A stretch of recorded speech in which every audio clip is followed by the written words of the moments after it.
Meus amigos, situação aí no Brasileirão fica complicada, mesmo com a vitória. Imagina se tivesse perdido o Flamengo, né?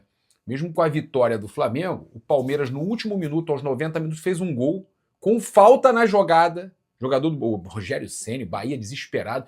Palmeiras, no último minuto, ganhou por um gol de diferença, falta na jogada. Não adianta a gente ficar aqui também falando, né? O jogo do Flamengo, um gol mal anulado.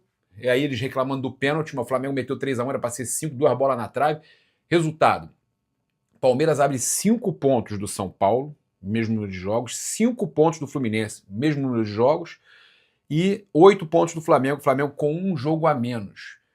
Ou seja, o Flamengo, ganhando o seu jogo que está atrasado, fica 5 pontos atrás do Palmeiras, ele tem ainda chance de ser campeão, vamos dizer assim, falando no início do campeonato, sem depender de tropeço do Palmeiras. Ele tem que ganhar os 2 jogos do Palmeiras para ele ser campeão. O Flamengo ainda só depende de si.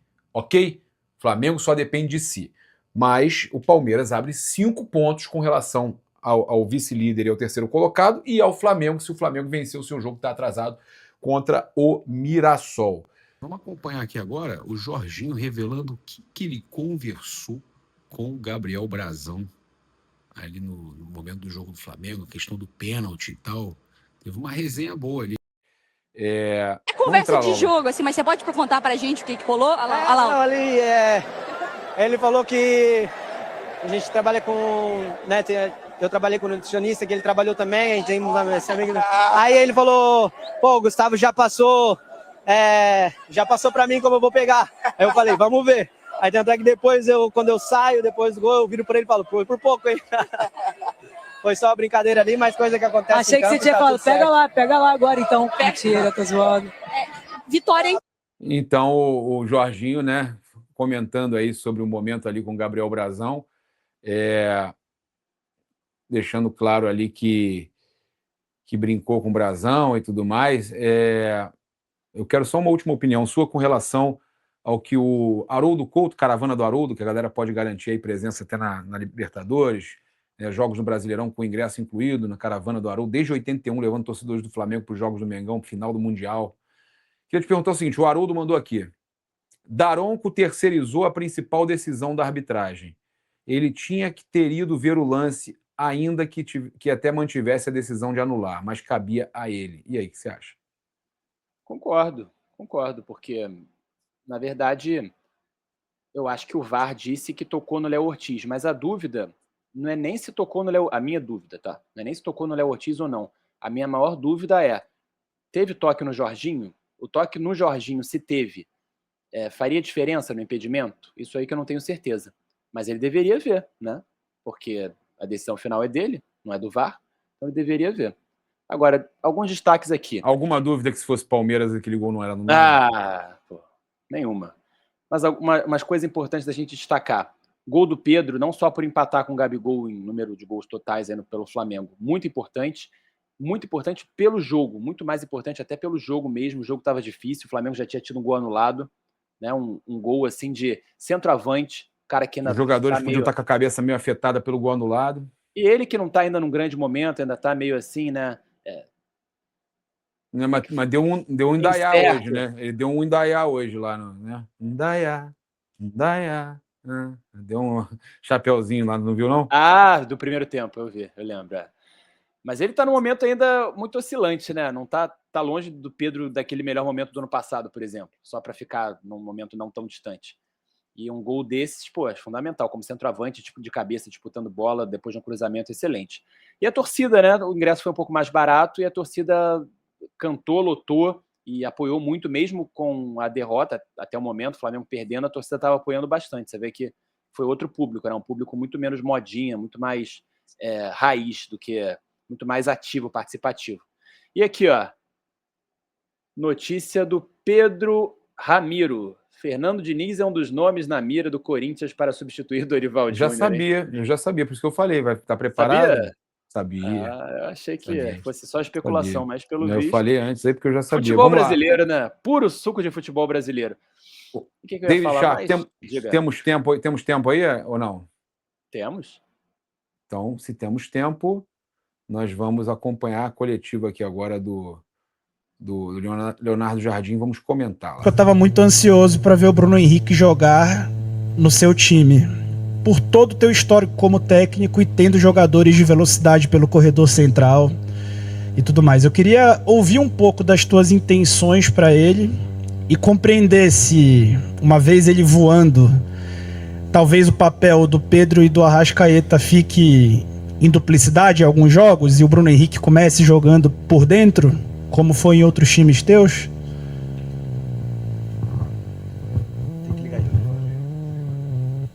Boa noite a toda a gente. Em primeiro lugar, queria desejar umas boas Páscoas à nação, a todos aqui presentes. Em segundo lugar, valorizar o ambiente hoje no estádio, foi magnífico. É o que eu falei agora.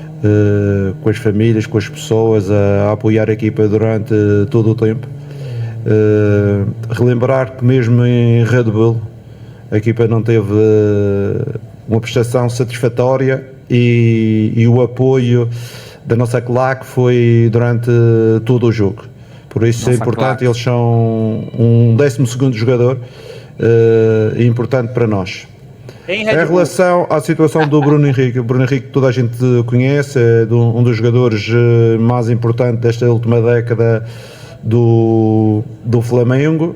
É um jogador que pode fazer no ataque 3 posições, quer por fora, quer por dentro como segundo, quer por dentro na frente. Muda um pouco aquilo, né? Que é as características do jogo. Com certeza que é uma coisa importante, que é o nosso efetivo, e hoje já vou passar na análise, que a análise justifica um pouco esta situação dos jogadores. Eu falei aos jogadores agora no fim do jogo e disse: só foi possível uma segunda parte determinante como esta, porque na primeira parte as nossas dinâmicas, a nossa atitude, a nossa pressão, o que fizemos correr o adversário, ele não conseguia aguentar o jogo todo.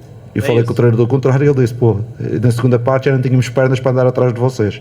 É isso mesmo. E é o que eu disse aos jogadores: com o nosso elenco que temos, as soluções que temos, nós temos que colocar logo de início uma intensidade desta forma no jogo, provocar desgaste ao adversário. Muitas vezes não vamos fazer o gol, muitas vezes vamos fazer, porque tivemos 2 situações na cara do gol que acabámos por não fazer, a bola não foi no gol.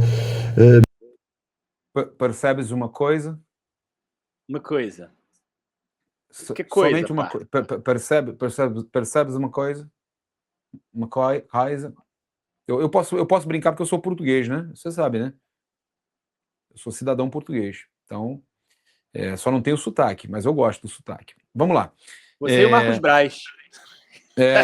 Mas eu gosto do sotaque. Eu brinco, eu gosto, acho muito legal, muito bacana. Sou muito orgulhoso de ser português. Esse negócio aí que ele falou, isso aí que ele falou é muito importante a gente destacar. Família portuguesa não tem nada a ver com Vasco, tá? Inclusive, conheço muitos portugueses que são Flamengo. Então, eu por exemplo... o pai do Zico, seu Antunes. Pois é, seu Antunes. Mas só para falar um negócio muito importante, cara, eu acho que ele deixa claro que ele sabe que ele tem elenco e que os outros times não têm. Ou seja, se ele cansa o time rival, ele sabe que os jogadores que vão entrar no segundo tempo para substituir não vão ter a mesma qualidade daqueles que estavam em campo no primeiro tempo, e ele confia muito nisso aí no segundo tempo, se ele cansar os caras. É isso que ele deixou claro, não é? Ainda mais jogadores de marcação, né? Porque normalmente os clubes não trocam muito jogador de marcação, ainda mais todos, né? Então acaba que o time que está marcando muito cansa. E isso é muito parecido com o Jorge Jesus, porque até era o que eu ia falar. Em 2019, o Flamengo ganhou do Grêmio no Maracanã aquele 5-0. O primeiro tempo foi difícil, foi 1-0 só. No segundo tempo que o Grêmio morreu, né? Foi muito parecido com isso, e também a própria final contra o River Plate. O primeiro tempo do River Plate foi melhor que o do Flamengo, até ali uns 10, 15 minutos do River Plate estava equilibrado, e aí depois o River Plate foi cansando, e o Galhardo na oportunidade falou isso também. Então você vê como os times lutam, jogam para evitar que o Flamengo jogue, né? O Flamengo com qualidade. Efeito Balboa? Pode ser. O quê? Flamengo resiste. Jardim abre o jogo sobre efeito Balboa do Flamengo. Rock Balboa. Mas o que seria um efeito Balboa? O Balboa apanhava e depois que ele conseguia virar, né? Não é que ele apanhava e depois virava, ele cansava o adversário. Ele deixava o cara bater nele para cansar o adversário. Bater cansa mais do que apanhar às vezes. Eu sei porque eu já pratiquei, já treinei boxe. Até lutei lá na Tailândia. Sabia? Então, é bacana, tá vendo? Que isso? Dessa você não sabia, né? Não vou me meter contigo. Não vou me meter contigo. Lutei com um sueco de quase 100 quilos. Enfrentou o Tong Po? Porra, aí eu não sei. Sabe quem é o Tong Po? Tong Po, kickboxer, filme kickboxer, aquele que tinha um rabo de cavalo, assim, um careca com rabo de cavalo, pô. Ah, tá. Achei que era zoeira aí, que era pegadinha, mas não. Não foi isso. Tong Po, Foi um suecão, porra, um suecão grande, pesadão. Porra, cuecão. Aí, vamos lá, vamos. Mas tivemos na primeira parte essas duas situações, mas provocamos um desgaste no adversário. Quando na segunda parte voltamos para o jogo e continuamos com o mesmo estilo, com a mesma intensidade, mesmo falhando, mesmo um gol anulado, mesmo o jogo ficando interrompido durante 5 minutos, que podia tirar o ritmo, mesmo contra esses handicaps todos, a equipa sofrendo um gol, tanto por cima do jogo sofrendo o gol, fomos capazes ainda de fazer 3 golos e ganhar de forma meritória o jogo. Por isso os jogadores estão de parabéns. No último jogo não correu muito bem, nós chamamos a atenção que não representámos a camisola, mas hoje foi uma atitude magnífica. Além da vitória, foi uma atitude magnífica. Jardim, boa noite. À sua direita, aqui, à direita, Rodrigo Cerqueira. Pô, você está longe. Tá carregando o computador aqui. Apesar que estava chateado com este pessoal. Não, eu não tô, não. Ele é carismático. Bom, feliz Páscoa também. O Flamengo começa na quarta-feira a caminhada na Libertadores, que é uma competição muito importante na história do clube, principalmente na história recente. Foram 4 decisões em 7 anos, 3 títulos, e pela primeira vez o Flamengo começa como o brasileiro com mais títulos, né? Até então estava empatado, empatou com os demais, e começa com o brasileiro com mais títulos e mirando os maiores campeões do continente. Por conta disso, você acha que a responsabilidade e a pressão elas se tornam ainda maiores para um clube que tem os seus rivais nacionais agora, de olho nele por ser o maior campeão na América, e mira os outros grandes do continente para também tentar igualá-los e passá-los futuramente? Com certeza, a dimensão do Flamengo nacional e internacional é tão grande que a nossa responsabilidade é jogar para tentar ganhar todos os títulos, dentro e fora do país. É uma responsabilidade grande. Temos a Copa do Brasil, temos a Libertadores, temos o Campeonato Nacional. Isto são 3 provas que nós temos a responsabilidade de jogar para ganhar.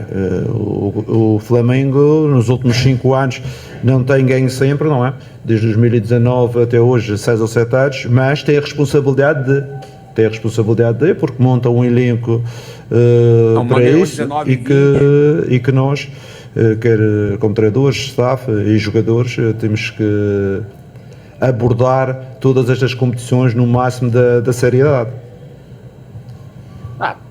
Porque é tetracampeão não quer dizer que seja... Pela que sua primeira resposta, na tua percepção, então a correção que você fez em relação ao que o Danilo citou, né, como vergonha no meio de semana para cá, foi mesmo uma questão comportamental ou teve algo além do que você trabalhou nesse intervalo rápido desse jogo em relação ao de hoje? E por falar ainda em reintegração, em retomadas, né, como é que você está vendo essa questão do Plata? Hoje voltou a ser relacionado, entrou no jogo, a gente percebeu um comportamento no campo um pouco diferente do que ele estava sendo usado também. Como é que você resume a situação do Plata atualmente? A situação do Plata foi aquilo que eu já vos disse, numa primeira fase. Ele tinha estado não totalmente integrado, foi para a seleção, conseguiu fazer dois bons jogos, voltou, está a trabalhar com o grupo cada vez mais integrado. É um jogador que eu conto, porque ele é um jogador de qualidade, é um jogador que tem intensidade e muitas vezes para o jogo mais intenso que o pretende, né? É um jogador extremamente interessante, mas tem que partir de um pressuposto de orientação igual aos outros, e é isso que estamos a fazer, como agora foi por um motivo diferente, não é? O Bruno está entrando e é um jogador que tem esse pressuposto também no futuro ser importante. Mister, aqui à frente, Bruno Vilafranca da TV A Crítica. A gente poderia falar, claro, como o senhor tem falado. E acabou que ele não falou sobre o que foi a mudança que ele fez. Né? A primeira pergunta que era mais importante. Que era mais importante. Eu, se tivesse lá, se tivesse sido eu que fizesse a pergunta, eu teria cobrado. E aí a primeira pergunta? Faltou isso, mas de qualquer forma ele deixa claro que eu acho que é postura, né? É a postura que ele quis mudar, que ele fez algumas exigências ao Plata e tal. Eu acho que o Plata, se ele quer ir para a Copa, ele tem que jogar, ele precisa estar bem. E também eu vou falar o seguinte, o Flamengo, não é que o Flamengo está sendo bonzinho com o Plata, dando oportunidade para o Plata. O Flamengo sabe que ele é um ativo e que precisa dele bem para vender depois da Copa, né? Ele é muito importante para o elenco na ponta direita, pô. Não tem um ponta direita que possa jogar tão rápido quanto ele. Na direita não tem. É importante, mas o Flamengo, se quer valorizar o seu ativo... Tem isso, mas estou falando para usar tecnicamente agora. Sim. E depois da Copa, na próxima janela, você negocia e contrata algum já de imediato, né? Isso. Não sei se vai Seria encontrar o Luiz Henrique, também. né? É muito difícil. Falado como um todo, agora fez um recorte do Gonzalo Plata. Queria fazer um recorte também do que tem apresentado o De Arrascaeta, e aí o recorte é um pouco maior, porque não tem só a ver com o Leonardo Jardim aqui no Flamengo. Desde o começo da temporada, muito se fala que ele não está entregando tudo aquilo que um jogador que é genial como ele poderia entregar. Eu queria saber, na sua avaliação, aí sim, desde que o senhor chegou, como é que o senhor tem encontrado o Arrascaeta? Porque, a meu ver, não falta transpiração a ele corre muito, se esforça muito, mas o toque genial ainda não está acontecendo com a frequência que a gente está acostumado a ver. Queria saber o que o senhor tem achado sobre isso. Obrigado. Com certeza que eu conheço muito bem o Arrascaeta, todo o seu percurso, mesmo anterior ao Flamengo e depois do Flamengo. Como já tinha vos falado, em 2019 segui um pedacinho o Flamengo e verifiquei a importância dele. O ano passado fez uma época fantástica, também iniciando a meio gás e depois desenvolvendo aquilo que é o seu futebol. Sabemos que ele vai melhorar, tenho a certeza, e que é um jogador importante. Iniciando as partidas, vindo do banco, é um jogador, como você disse, é um talento. Ele é um jogador de talento que pode ser extremamente decisivo quando ele estiver no seu melhor momento, mas é um jogador que a gente gosta, o staff, também toda a torcida gosta, e acreditamos que ainda vamos ter este ano o melhor Arrascaeta, mas sabendo que a época também é longa, ainda falta 9 meses e a gente tem que gerir toda a gente. Eu não quero deixar ninguém cair, porque nós vamos precisar de toda a gente.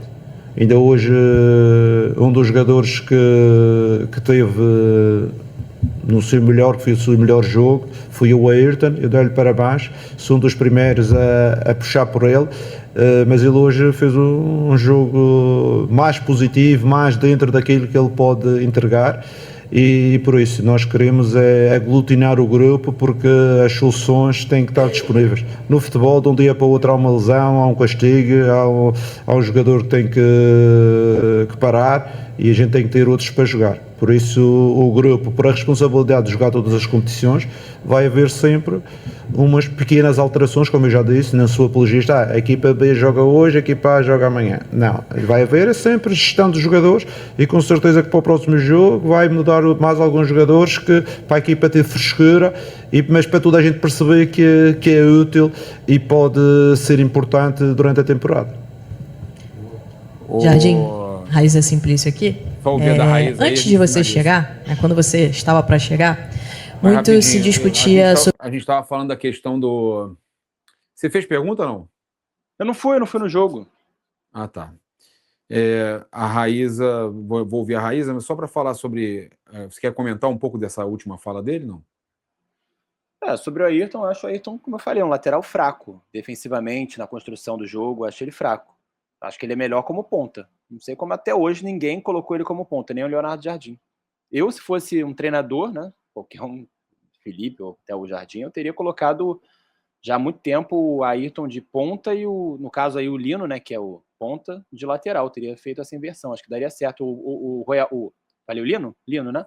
O Lino que já foi lateral, inclusive, lá no Ala, né, no Atlético de Madrid. Teria feito isso. É uma boa ideia. Tá? Uma boa ideia, vamos escutar aqui. Sobre o papel que o Pedro teria no seu time. E muitas pessoas até diziam, o Pedro não vai jogar com o Leonardo Jardim porque ele não tem intensidade para marcar tão alto, enfim. E a gente tem visto o contrário. O Pedro tem uma alta minutagem com você, uma grande sequência de jogos, feito uma função um pouco diferente, às vezes jogando até quase como um meia. Eu queria que você falasse sobre essa importância do Pedro no teu esquema de jogo, para quem antes achava que Como ele meia, até nem jogaria tanto com você. O Pedro é um jogador que hoje fez o gol que igualou, acho eu, o Gabriel.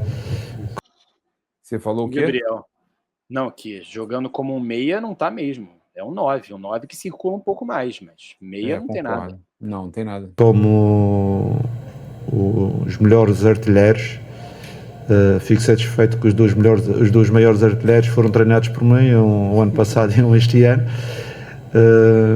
O Pedro é um jogador que tem umas características próprias, e tivemos já esta conversa com o elenco. Às vezes pressionar bem não quer dizer que tem que correr muito, tem é que saber timings do momento da pressão. O Pedro tem sido o atacante ponta da equipa, mas também não quer dizer que ele jogue sempre, não é? Vai haver uma gestão, porque ele também não é capaz de jogar 8 minutos durante a época, mas é um jogador importante, que eu acredito dele, porque um avançado não é só pressionar, um avançado é ajudar na construção, é ter capacidade de finalização, é muitos aspectos que não é somente pressionar. Por isso eu acredito no Pedro, acredito que ele que é um avançado muito bom aqui no Brasil. O que foi? Recado para o Felipe Luiz, hein? Claro. E vou utilizá-lo quando eu achar que tenho que utilizá-lo. E nesta fase tenho utilizado bastante. Também vamos ter agora a volta do BH, que é também um jogador que dá-nos outro repertório em termos ofensivos, e é aquilo que eu referi anteriormente. Eu quero ter todos disponíveis para começar para gerir melhor o elenco e mantermos a intensidade do jogo alto. Ele vai se divertir. Jardim, Bruno. No primeiro tempo hoje a gente viu muita bola longa do Santos ganhando a segunda bola, algumas transições também, o Flamengo correndo muito para trás. E no segundo tempo não, a gente já viu o Flamengo pressionar mais, correr para frente, pressionar. Você falou sobre a parte física também, do segundo tempo o time está mais inteiro. Mas acho que teve uma mudança de postura para o segundo tempo, uma compactação, né, melhor do time, para fazer um segundo tempo muito melhor do que o primeiro hoje, no sentido de dominar o adversário e criar oportunidades? Obrigado. É assim, vocês analisaram o jogo do Flamengo. Com certeza que o jogo do Flamengo no segundo tempo foi melhor do que no primeiro. Mas temos que analisar, porque o Flamengo não joga sozinho, tem sempre uma equipa lá para jogar. E hoje em dia, neste jogo, o Santos, como estratégia, utilizou os jogadores da ordem física de marcação homem a homem a correr o campo todo.